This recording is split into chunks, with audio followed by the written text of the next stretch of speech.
Hello കൂട്ടുകാരെ, ഇന്നൊരു കഥയാണ് കേട്ടോ. പണ്ട് പണ്ട് ഒരു മനോഹരമായ കാടുണ്ടായിരുന്നു. അവിടെ രാജാവായ സിംഹം ഒരു വിരുന്നൊരുക്കി. കാട്ടിലെ എല്ലാ മൃഗങ്ങളും സന്തോഷത്തോടെ ആ വിരുന്നിൽ പങ്കെടുത്തു.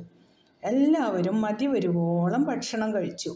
വിരുന്നിനോടൊപ്പം അവർ കലാപരിപാടികളും ഒരുക്കി.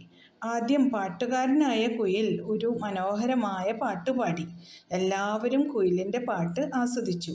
അത് കഴിഞ്ഞപ്പോൾ ഇനിയൊരു നൃത്തമായാലോ എന്ന് എല്ലാവരും കൂട്ടത്തോടെ പറഞ്ഞു. ഇത് കേട്ട കുരങ്ങൻ സന്തോഷത്തോടെ നൃത്തം ചെയ്യാനായി മുന്നോട്ട് വന്നു. മറ്റു മൃഗങ്ങൾക്കെല്ലാം സന്തോഷമായി. കുരങ്ങന്റെ നൃത്തത്തോടൊപ്പം അവർ ആർപ്പ് വിളിക്കാൻ തുടങ്ങി. ഇത് കണ്ട കുരങ്ങൻ കൂടുതൽ ഉത്സാഹത്തോടെ നൃത്തം ചെയ്തു.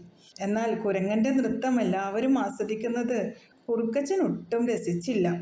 അവൻ എല്ലാവരോടുമായി പറഞ്ഞു, എത്ര മോശമായിട്ടാണ് ഈ കുരങ്ങൻ നൃത്തം ചെയ്യുന്നത്. എന്തിനാണ് എല്ലാവരും ഇങ്ങനെ ആവേശം കൊള്ളുന്നത്? ആ ചോദ്യം മറ്റു മൃഗങ്ങൾക്കൊന്നും ഇഷ്ടമായില്ല.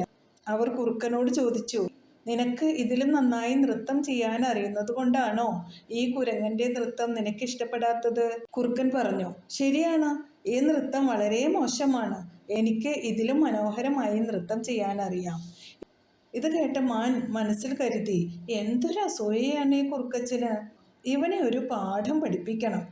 കുരങ്ങന്റെ നൃത്തം കഴിഞ്ഞപ്പോൾ മാൻ ഉറക്കെ വിളിച്ചു പറഞ്ഞു, അടുത്തതായി നൃത്തം ചെയ്യുന്നത് നമ്മുടെ കുറുക്കച്ചനാണ്. ഇങ്ങനെ ഒരു പണി വരുമെന്ന് വമ്പത്തരമൊക്കെ പറഞ്ഞ കുറുക്കച്ചൻ ഓർത്തതേയില്ല.